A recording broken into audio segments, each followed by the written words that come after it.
Donald Trump about to face a crush of new investigations. Now, many people said, look, this summer felt a little chaotic and you had all the Mueller stuff. Democrats say there's a lot more to get to. Two top leaders in the House announcing a new probe into whether Donald Trump has abused his position as president to enrich himself. That's something that many government officials get in trouble for, some lose their jobs for. Now, obviously, the context here is something we've been reporting on aggressively all week. The revelations that Vice President Mike Pence took this absurd, very publicly embarrassing 180-mile detour just so he could drop some taxpayer dollars at Trump's hotel over there in Ireland. Now, Trump also is pushing his Florida resort for an international summit, trying to get foreign governments to pay in, although that hasn't been approved yet. And Judiciary Chairman Jerry Nadler, as well as Oversight Chair Elijah Cummings, are saying this is serious investigative stuff. They're now demanding documents from the White House, from Pence, from even the Secret Service, which could set up all kinds of battles, as well as the Trump Organization, which is, of course, on the receiving end of these apparent boondoggles. And they're setting a deadline of September 19th. Nadler says that what they find could help this committee make a decision on, yes, whether to recommend, quote, articles of impeachment. Now, earlier in this week, we were reporting on how Democrats had essentially three different fronts for any potential impeachment probe. First, the evidence laid out by Mueller, which, of course, has been publicly discussed and partly stonewalled by the White House preventing witnesses from speaking to the Congress. Second, though, there's Donald Trump's racist actions as president. That was the way that Al Green put it in the impeachment vote that he held, which, remember, wasn't backed by 5 or 10 or 20 people in the resistance. 95 elected Democrats in the House backed that road to impeachment. And then third, and this is new, you have the House going deeper into these illegal hush payments to women who alleged contact and affairs with Trump. And much of that occurred in 2016 when there's no argument for executive privilege about the underlying material. Now, Donald Trump enriching himself, I should say, through the presidency, well, you could consider that a potential fourth door, according to some Democrats, because there's plenty to work with here. Mike Pence shifting his explanations over real time throughout the week about why he went out of his way to spend your money at that resort. He was asked, quote, did President Trump ask Vice President Pence to stay at the property? Short answered, quote, I don't think it was a request, like a command. I think it was a suggestion. A suggestion from the president. The opportunity to stay at Trump National in Doonbeg to accommodate the unique footprint that comes with our security detail and other personnel. Made it logical. About 3:30 in Ireland last night, that's when the Vice President's Chief of Staff, Mark Short, put out an additional statement explaining this, blaming it on misreporting, even though a lot of what had been reported was just quoting of the Vice President and of his Chief of Staff. So you start with, this was Trump's idea. Well, who else's idea would it be to go out of your way to stay at a Trump hotel? Then you have the idea, oh, it was a logical choice. Nobody really bought that. And then you have blaming the press. Democrats have a completely separate investigation as well into whether Trump was trying to profit from foreign governments when he pushed his Doral resort as a host, potentially, of the next G7 summit. Doral happens to be within Miami. It's a city. It's a wonderful place. It's a very, very successful area of Florida. It's very importantly only 5 minutes from the airport. It's not about me. It's about getting the right location. You may have heard the old saying, location, location, location, 5 minutes from the airport or 180 miles, depending on which airport you need to use. Now, next week, Democrats will be back in Washington, and they're saying that means Donald Trump is going to have a lot more explaining to do. Kicking off our show tonight, we got a lot of different topics to cover, but we begin on Following the Money with Jason Johnson from The Root and Margaret Carlson from The Daily Beast.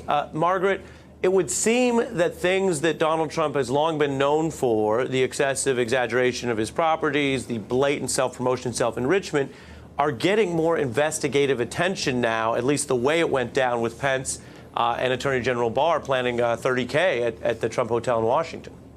Well, the others have been a little bit vaguer because who is paying? William Barr is paying the $30,000 out of his own pocket, just happens to be going to the Trump Hotel down the street. But this one is the taxpayer. And, Scott Pruitt and Ryan Zinke and Tom Price, all cabinet secretaries, were let go or fired or pushed out eventually for doing just this, this very staying in expensive hotels and taking private jets on the taxpayer dime. So involving the taxpayer money, I think, is the key here and why oversight and judiciary are doing it. But the other part about this is such a bold move. Like, it wasn't going to be a secret that he was going there. And there's nothing about a footprint. Like, Dublin has a lot of dignitaries that pass through and with a big footprint, and the footprint can be handled. And when I went to the Doonbeg website, rooms were going for €995 a night, which is slightly over $1,000. But also, those days that Pence was there were crossed out. So it could be that they took over the whole place. And the footprint was small enough, actually, that they took over the whole place. Jason?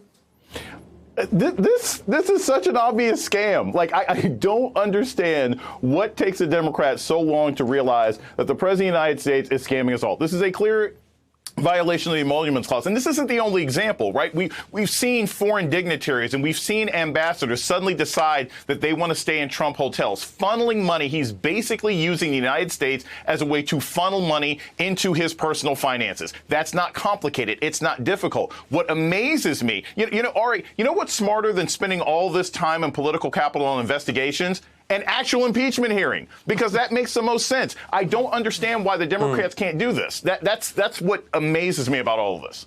Well, speak to that, because we've been having these conversations, and frankly, I hear from viewers of The Beat and MSNBC all the time about, well, wait a minute, the Democrats surely had to have a plan. They knew that sooner or later Mueller would end, and whether he ended with 4 incidents of obstruction, right, or 6 or 8, or, barring some phantasmagorical scenario where there was a video or something really smoking, which still we know in this climate people would debate. People ask me, well, Ari, don't the Democrats have a plan for what they're going to do when it all came in? And as we've been reporting, they have 3 or 4 doors. They have different caucuses. They now have a majority of the caucus from impeachment, but they don't seem, to your point, Jason, to have a clear plan of what they're going to do about it. Right. When it comes to impeachable offenses, Trump has turned it from a 2 to a 4 and a 4 to an 8. Like, every single time they investigate the guy, we're finding more things he's done that are corrupt. What has amazed me about the Democrats is not only do they not have a plan, but what they should be doing and what they're wasting time with, every single one of these investigations could be part of an impeachment hearing. That's part of the show. That's part of the presentation to the public. But instead, they're wasting time in these sort of hearings that will be completely lost as we head into holiday season. So unless the plan is to do impeachment hearings in the spring, during the primary, where you'll have a focus of attention, it seems like they're wasting an opportunity to not only fulfill their constitutional responsibilities, but hold a corrupt president in check. Yeah, and Margaret, Jason calls it a scam. The thing about Donald Trump, this was true in his prior life in entertainment, and it is certainly true in the way he is as president. There's a lot of lying, and then occasionally there are little bolts of weird truths that make him look bad. And you think, why does someone who lies so much to try to look good then say true things that make him look bad? And that maybe that's above my pay grade to know why. But this is an now example of that's a rap song, Ari. Well, what did LL Cool J said, you're lying about the lies that you tell. Here it's occasionally blurting the truth. And I offer that as context for what I want your analysis on, which is here's Donald Trump saying basically something that no other president in either party would ever publicly admit to, which is that they think being president is costing them something and they could make more money elsewhere. And by the way, almost every qualified president could make more than a public sector salary. Barack Obama could have made more if he wanted to be a lobbyist or be at a law firm, right? I mean, it goes without saying. And yet here he was admitting that. Take a look. Probably it'll cost me anywhere from $3 to $5 billion to be president. Couldn't care less. Otherwise, I wouldn't have done it. People have asked me, what do you think it costs? And between opportunity, not doing things, I used to get a lot of money to make speeches. Now I give speeches all the time. You know what I get? Zippo, and that's good. And so, Margaret, he doesn't seem to realize that that's the wrong equation if you want to choose public service. Most people don't get to work in positions of power, decide life and death matters, but it's public service. He wants to stay private. He could have. I wasn't counting, but I think that adds like another 100 lies to the 12,000 lies, because I don't care That's really a big lie because he does care. He's the only president who thinks he should still be making money in the private sector while he's president. Now, some presidents might think, well, I can make some money later, library, books, etc. But this is one who thinks just the opposite. He doesn't want to give up any money while he's there. And by the way, you know, he still owns all of his properties and all of his business. So his sons are running it. That was the worst case of removing conflicts of interest I've ever seen in government ever. Well put. Like a 2x4. Both of you stay with me. I want to bring in someone who we're actually indebted to in this reporting, and we like to go to our primary sources. Zach Everson runs the newsletter 1000 Pennsylvania, which reports on the Trump Hotel in Washington. And you know, Zach, you can never profile people, right? You know that. You can't learn a lot just by looking at someone, right? Correct. And so we don't profile you. Eagle-eyed viewers may recall you were on the show earlier this week. You were stumped by David Corn. He threw out a line from Snoop Doggy Dogg, and you knew it exactly top of the dome, and we salute you for that, Zach. Thank you. That's what I'm here for. Now on to the business. You have been tracking this. We'll put up on the screen, thanks to your work, the number of Republican senators that have been spending money at the Trump Hotel properties. That's just from public sourcing. Walk us through again, and for viewers who may not know about your work, although we've relied on it, what it is you found and why you thought it was important to track this apparent patronage. Sure. I started looking at social media to see if we could find out who was spending money at the Trump Hotel, and you absolutely could. They're posting pictures on there.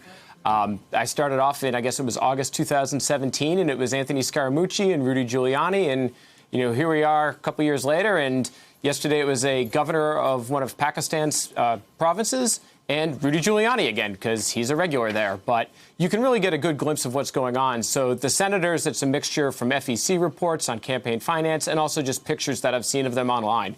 And we've had, I think it's 26 out of 53 Republican senators have been there, only one Democrat senator. Right. So it's the majority of their caucus and counting.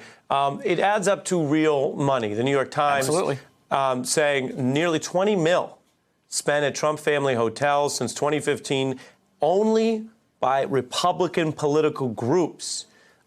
Based on your knowledge of the travel industry, which again is what you have some background in, is that an unusual amount of money for a hotel to get strictly for political reasons rather than what we might call earned or meritocratic interest in staying there?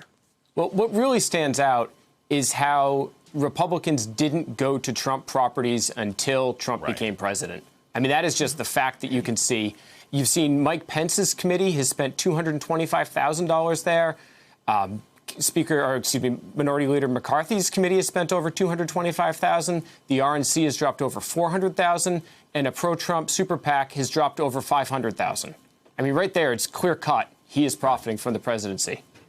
Margaret? And I don't know if Zach included this, Pence's PACs have paid $250,000 at Trump properties already. So, you know, what's striking about this is it's not hidden. It's all in plain sight. It's bold. It's out there. And, like, Democrats are just getting around to it. As Jason says, where have they been? I mean, just walk into the lobby. Thank you, Zach, for doing it for us. That's really hard duty. But it's there. It's not hard to get. You don't even need subpoenas. Just, like, you've got the documents. The documents are really powerful. Right. In this new House investigation, we're not going to learn anything new.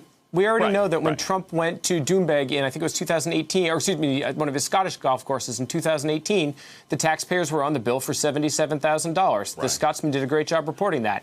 We know that they're going to request these documents. Maybe they'll get them. Maybe they won't. Information might leak. But the end result is going to be that the taxpayers were probably on the hook for about $50,000. What matters then is what the Democrats do with that information, if anything. Because right now we're seeing nothing. There's 7 different House panels that are looking into aspects of Trump's businesses.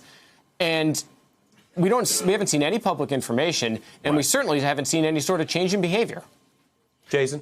And all right, I got to say, like, what are they looking for at this point? Yelp reviews, right? Did they want the senators to be like, well, I didn't like the dinner here, or the continental breakfast wasn't that good? What this basically amounts to, it wouldn't even require an investigation. This looks like kickbacks I almost feel bad for some of these Republicans. They probably feel like if I don't spend money in a Trump hotel, he won't endorse me. He'll attack my primary opponent in 2020. Why it is that these members of the Senate can't realize that they are actually being taken advantage of as much as the American people is amazing to me, because I'm pretty sure a lot of these guys would rather spend the night at a Holiday Inn than $900 a pop at a Trump hotel. Yeah. The only mystery here, Ari, is that William Barr needs Trump more than Trump, Trump needs William Barr more than William Barr needs Trump. But he's spending $30,000 out of his own pocket. Of all the expenditures, it's the one that I find mysterious. Right. I find it telling because I've covered Mr. Barr, and I've said before on air, he is a very bright person. Whatever you think of what he does with his intelligence. And he didn't take a long time hanging out there in this new role. He's one of the more recent cabinet members to figure out how it works and how to ingratiate. And that's a chilling statement when we're talking about matters of literally life and death. I mean, who lives and who dies and who protects the prisons and how do executions work. And his focus was in getting not only getting a holiday party planned, but getting it leaked and getting it out there that he's routing the money that way. On a lighter note, Jason, do you know how you can tell whether a continental breakfast is solid when you're on the road? I do not. Please tell me. My test, and I love a free included continental, is whether there's multiple types of juice. If I come in and it's only OJ, it's okay. But if I see the grapefruit juice, I feel like this Holiday Inn, and on the campaign trail, we end up at a lot of Holiday Inns. That's when you know it's a nice continental. Ari, breakfast was included at the Doonbeg for your $1,000 a night.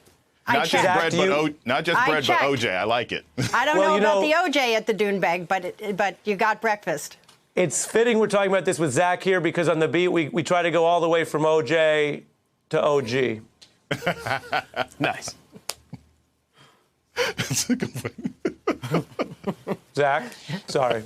No worries. You've got to up your standards for how you judge a continental breakfast. You know, I'll try to be funnier next time. Jason, I was impressed. Margaret and Zach, thanks for your analysis, for putting up with me, for being on the beat on a Friday. Hey, I'm Ari Melber from MSNBC. You can see more of our videos right here, or better yet, subscribe to our YouTube channel below. You could have been anywhere in the world, but you're here with us, and we appreciate that.